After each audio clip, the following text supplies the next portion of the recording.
andrin'ny firenena no anarana isalorany reto manamboninahitra andiany faefatra amby telopolo nivoaka taon'ny akademia miaramila tao Antsirabe ny volana jolay lasa teo ireto. Ny filohan'ny tetezamita Andry Rajoelina no ray pia ity andiany ity.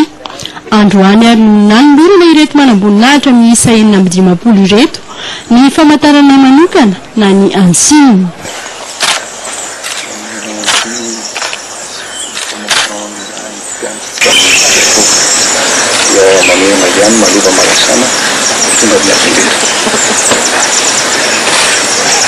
Ny 4 tamin'izy ireo no miaramila ary ny 30 kosa ny zandary mitondra ny galona sy soletinao rehefa nahavita 3 taona tao amin'ny akimilina. Nambaran'ny filohan'ny tetezamita fa vonona izy ny ifambizara sy anome torohevitra ireto manamboninahitra ireto. Ianareo izy no andrin'ny firenena ka tokony ampiseho fitaovan-tanindrazana hitondra ho any amin'ny fampandrosoana.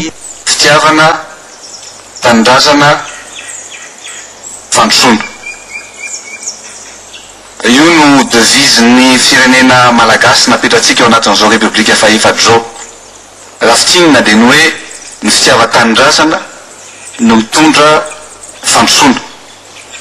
Ary ny ao amin'ny filohan-day ihany koa moa dia ny hoe ny zavatra rehetra atao dia atao ho an'ny tanindrazana.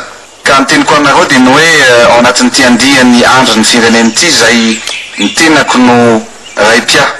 Amin'ny mara-pia dia mieno vonona ny fampizara amin'ny toromarika, amin'ny torohevitra.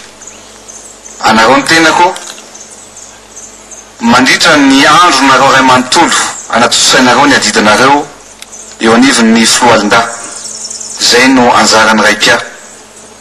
Ka na androany io na arapitso dia eo anilanareo mandrakariva ny tenako ary amin'ny ray-pia zany dia vonona ny iay anareo hatramin'ny farany.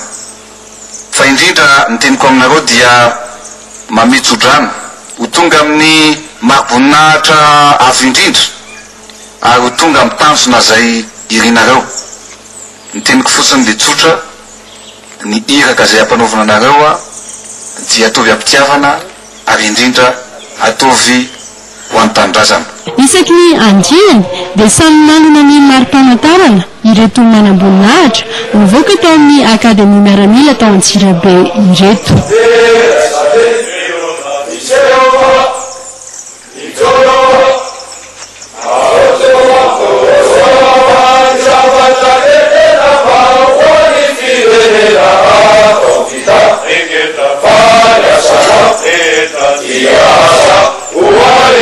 Yeah.